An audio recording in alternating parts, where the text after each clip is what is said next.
The New Year's party is for people who've actually achieved something this year. My sister Amanda's voice dripped with condescension through the phone. Mom and Dad agree it's best if you skip it.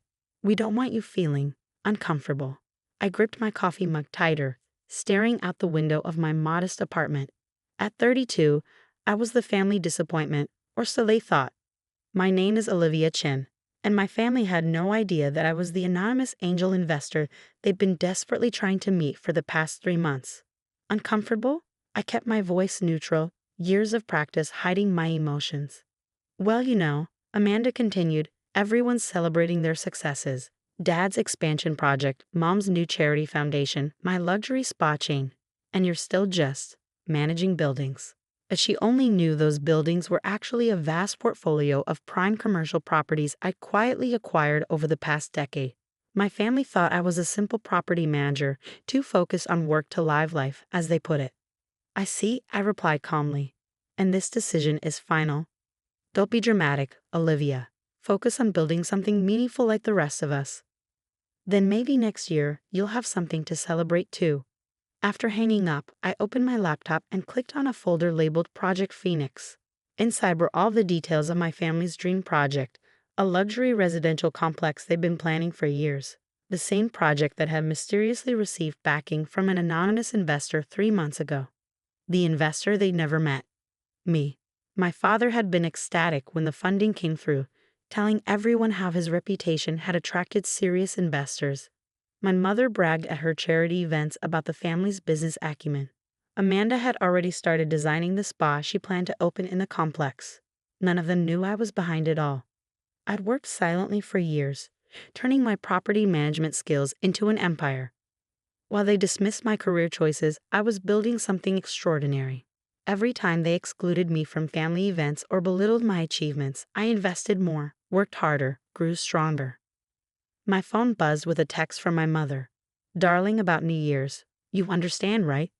We need to maintain a certain image. Your sister's investors will be there. I smiled at the irony. The biggest investor in their lives was the daughter they were too embarrassed to have at their party. Opening my email, I began composing a message to my lawyer. It was time to reveal the truth about Project Phoenix's mysterious investor. But first, I had another call to make. Ms. Chen, my assistant answered promptly. The documents you requested are ready. Thank you, Sarah. Please proceed with Plan B for Project Phoenix. Are you sure? Once we initiate this. They made their choice, I replied, my voice firm. They want to celebrate without me. Let's give them something to remember. I spent the rest of the afternoon reviewing contracts and making calls. By evening, everything was in place. My family had no idea that their perfect New Year's party was about to become unforgettable for all the wrong reasons. Just then, Amanda sent a group text to the family. Everything's set for the party. Dad's announcing the Project Phoenix timeline. Mom's revealing her foundation's first major project, and I'm launching my spa brand. This will be the best New Year's ever. I leaned back in my chair, watching the sunset paint the sky in shades of orange and pink. The same sky visible from the penthouse office where my father liked to hold his meetings, showing off his view of the city. The same view he'd soon lose when Project Phoenix fell apart. My phone buzzed again. An email confirmation from my lawyer. Everything was ready. In exactly 1 week, at their precious New Year's party, they would learn exactly who they'd excluded from their celebration. Sometimes the best revenge isn't about causing pain. It's about opening eyes. And my family's eyes were about to be opened wide. I closed my laptop and smiled. Let them have their exclusive party. I had a different kind of celebration in mind. The week leading up to New Year's Eve was filled with endless social media posts from my family. Amanda couldn't stop sharing sneak peeks of her spa designs for Project Phoenix. My mother posted daily about the guest list, making sure everyone knew about the exclusive attendees. Dad gave interviews to local business magazines, hinting at the project's revolutionary impact on the city. I watched it all unfold from my office, 40 stories above the city they thought I merely managed. Sarah, my assistant, placed a folder on my desk. The final reports are in, she said. Should I proceed with the announcements? I nodded, scanning the documents. Schedule everything for 11:45 p.m. on New Year's Eve, 15 minutes before their big midnight revelations. Your father's secretary called again, Sarah added. The mysterious investor's absence is making him nervous. He wants confirmation for the party. Tell them the investor sends their regrets but will make their position clear at exactly 11:45. That evening, I received an unexpected visit from my Uncle James, my father's younger brother, and the only family member who'd ever supported me. "They're being foolish, Olivia," he said, settling into the chair across from my desk. "Your father's letting pride cloud his judgment, as usual." "Did they send you to check on me?" I asked, offering him coffee. He laughed. "They don't know I'm here, but I've watched you build all this while they weren't looking." He gestured around my office. "They never questioned how you could afford to live in a city on a property manager's salary, did they?" "They never questioned anything about my life, Uncle James. That was the problem." He studied me carefully. "You're Project Phoenix investor, aren't you?" I didn't answer, but my slight smile told him everything. "Good," he said, standing up. "Maybe this will finally open their eyes. Just don't be too hard on them. Pride makes people blind, but family is still family." As he left, I thought about his words. Family, was that what we were? A group of people who shared DNA but couldn't share a holiday together because some members weren't successful enough. The next few days passed in a blur of preparations. My family's social media excitement reached fever pitch. Amanda posted photos of her outfit for the party, tagging luxury brands and adding hashtags about success and excellence. Mom shared pictures of the venue decorations, each post a careful reminder of the event's exclusivity. Then, on New Year's Eve morning, I received a video call from my father. "Olivia," he said, his voice stern. "Your mother tells me you've been difficult about the party situation." "Difficult?" I kept my voice level. "By accepting your decision." "Don't be smart. You know what I mean. This attitude, this is exactly why we made the right choice. Success requires a certain mindset." I looked at him through the screen, this man who thought he knew everything about success, but knew nothing about his own daughter. "You're right, Dad. Success does require a certain mindset.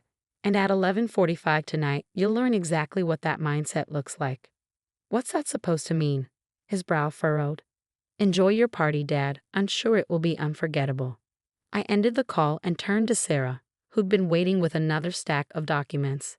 "Everything's in place," she confirmed. "The press releases are ready, the legal team is standing by, and the documents will be delivered to the party exactly at 11:45. I picked up my coat, heading for the door. "I'll be at the Summit." The Summit was my latest acquisition, a rooftop restaurant overlooking the venue where my family's party would be held. From there, I could watch everything unfold while enjoying a quiet dinner alone. As night fell over the city, I watched the guests arrive at my family's party through the restaurant's panoramic windows. Women in designer gowns, men in expensive suits, all there to celebrate success with a family that thought they had it all figured out. Sarah texted updates throughout the evening. 11:30 p.m. Your father's preparing for his announcement. 11:35 p.m. Amanda's gathering everyone for the spa brand launch. 11:40 p.m. Your mother's foundation presentation is ready. At 11:43, I stood by the window, champagne in hand. 2 minutes until their perfect world shifted. 11:44, I watched the messenger enter the venue. 11:45, my phone lit up with notifications as everything went live simultaneously. The press releases, the legal documents, the ownership revelations, all carefully crafted to expose the truth about Project Phoenix's mysterious investor. Through the window, I could see the commotion beginning. Phones were buzzing, people were whispering, and in the center of it all, I could just make out my family's faces as they read the documents that had just been delivered. I raised my glass to the chaos unfolding below. "Happy New Year," I whispered, though the year still had 15 minutes to go. My phone started ringing, first Amanda, then Mom, finally Dad. I let them all go to voicemail. They'd had months to talk to me, years to see me. Now they could wait. The truth about Project Phoenix was just the beginning. They wanted success. I was about to show them what real success looked like. The documents delivered to the party revealed more than just my identity as Project Phoenix's investor. They announced my immediate withdrawal from the project, along with the acquisition of the prime real estate they'd planned to build on. The land would now house a community arts center and affordable housing complex. Projects my family had always dismissed as unprofitable wastes of time. My phone hadn't stopped ringing since 11:45, As midnight approached, I watched the party descend into chaos through the summit's windows. Guests were leaving early, investors were making hurried phone calls, and my family stood in the center of it all, their perfect celebration crumbling around them. At exactly midnight, while the city erupted in fireworks, my father finally sent a text. "We need to talk. Now."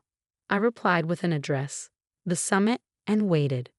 20 minutes later, they burst into the restaurant, Dad, Mom, and Amanda, still in their party clothes, but considerably less composed than their social media posts would suggest.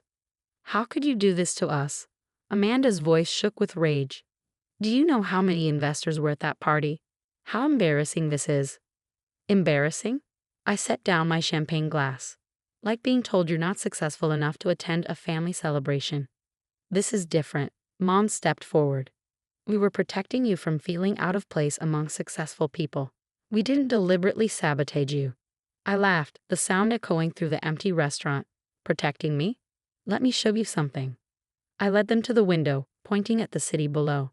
"See that building? I own it. That hotel on the corner, mine too. The commercial complex your friends were bragging about investing in. I bought it last year." Their faces reflected in the window showed mounting shock as I continued pointing out my properties across the skyline. "While you were busy deciding I wasn't successful enough for your party, I was building an empire, one that makes Project Phoenix look like a small-time investment." Dad, who had been unusually quiet, finally spoke. "Why didn't you tell us? Would you have believed me? When have you ever believed in anything I've done?" The silence that followed was deafening. "The community center," Mom finally said, "you're really going to waste that prime real estate on charity." "That's exactly why I never told you." I turned to face them. "Everything is about status and profit for you. You never understood that success isn't just about money." "But your sister's spa," Mom began. "We'll find another location." I cut her off. "One not built on the dreams you crushed by excluding your own daughter from a family celebration." Amanda sank into a chair, her perfect facade cracking. "All these years, while we thought you were just managing buildings, I was buying them." I finished for her. "Every time you belittled my career, dismissed my choices, or excluded me from family events, I channeled that hurt into building something meaningful." Dad stepped forward, his business mask finally falling away. "Olivia, I was wrong. We were all wrong." "Yes, you were," I agreed. "But this isn't about revenge. The community center will help people who remind me of who I was. Someone with potential that others couldn't see. The affordable housing will give opportunities to those who need them. That's real success." "What can we do?" Mom asked quietly. "How do we fix this?" I picked up my coat, ready to leave. "Start by understanding that success isn't measured by party guest lists or social media posts. It's measured by the impact you have on others' lives." As I walked toward the door, Amanda called out, "Will we see you next New Year's?" I turned back one last time. "That depends. Will it be a party for successful people only?" The shame on their faces gave me hope that maybe, just maybe, they finally learned something. Over the next few months, my family slowly began to change. Dad started mentoring young entrepreneurs, focusing less on their backgrounds and more on their potential. Mom redirected her foundation's efforts toward meaningful community projects rather than social status. Even Amanda surprised me by offering free spa services to cancer patients and their caregivers. Uncle James was right. Pride had made them blind, but family was still family. It took losing their dream project to realize that their daughter's success story had been right in front of them all along. As for me, I moved forward with my plans, but left the door open for my family to be part of them. Not as business partners, but as people learning to measure success by a different standard. Sometimes the best revenge isn't revenge at all. It's showing others a better way forward. And as I watched my community center break ground on New Year's Day, I knew I'd done exactly that. Success, I'd learned, wasn't about being invited to the right parties. It was about creating something meaningful, even when others couldn't see your vision. And sometimes it took losing everything to help others find that truth.